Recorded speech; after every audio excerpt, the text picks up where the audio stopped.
aquariums, where hosts of gorgeous tropical fish darted and glided around the underwater rocks and foliage.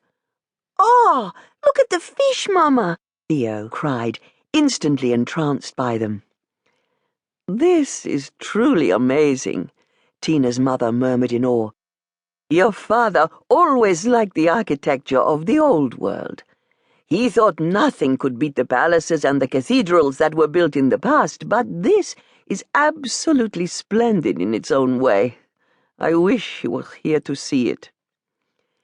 He had died a year ago, and her mother still wore black in mourning. Tina missed him too.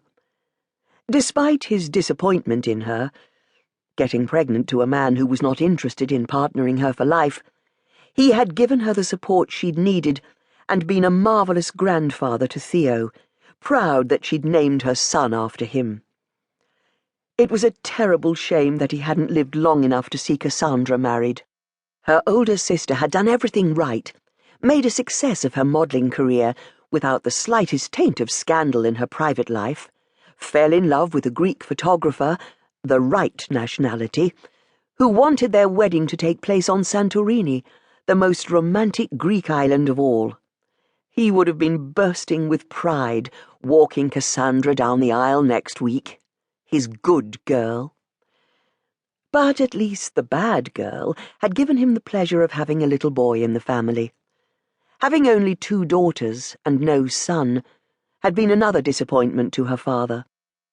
Tina told herself she had made up for her mistake with Theo, and she'd been on hand to take over the management of his restaurant, doing everything his way when he'd become too ill to do it all himself. He'd called her a good girl then. Yet, while Tina thought she had redeemed herself in her father's eyes, she didn't feel good inside. Not since Ari Zavros had taken all that she was and walked away from her as though she was nothing. The sense of being totally crushed had never gone away. Theo held her together, he made life worth living, and there were things to enjoy, like this hotel with all its splendours. There was another glorious fountain at the top of the escalator. They were escorted down a corridor to the elevator which would whiz them up to the Sky View bar on the 27th floor. They walked over a large circle of mosaic tiles, a blazing sun at its centre, over a carpet shaped like a fish in red and gold. Her mother pointed out vases of tightly clustered red roses, dozens of them, in each perfect pom-pom-like arrangement. The doors of the elevator were patterned in blue and gold, everything unbelievably rich.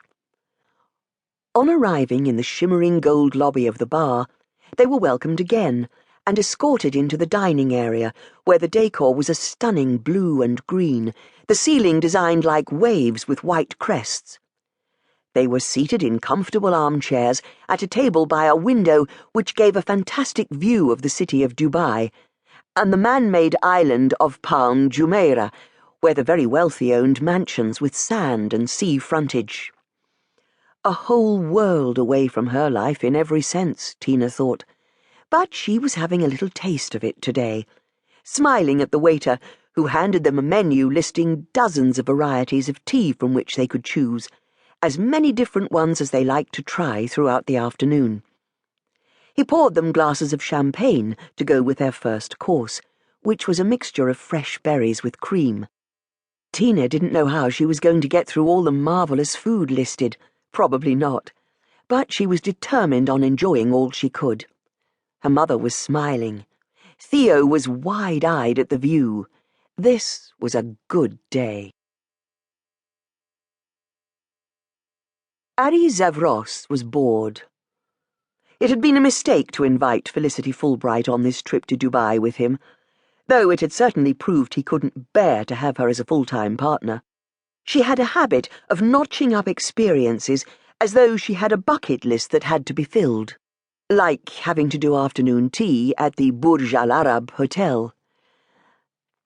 "I've done afternoon tea at the Ritz and the Dorchester in London, at the Waldorf Astoria in New York, and at the Empress on Vancouver Island. I can't miss out on this one, Ari," she had insisted. "The sheikhs are mostly educated in England, aren't they?"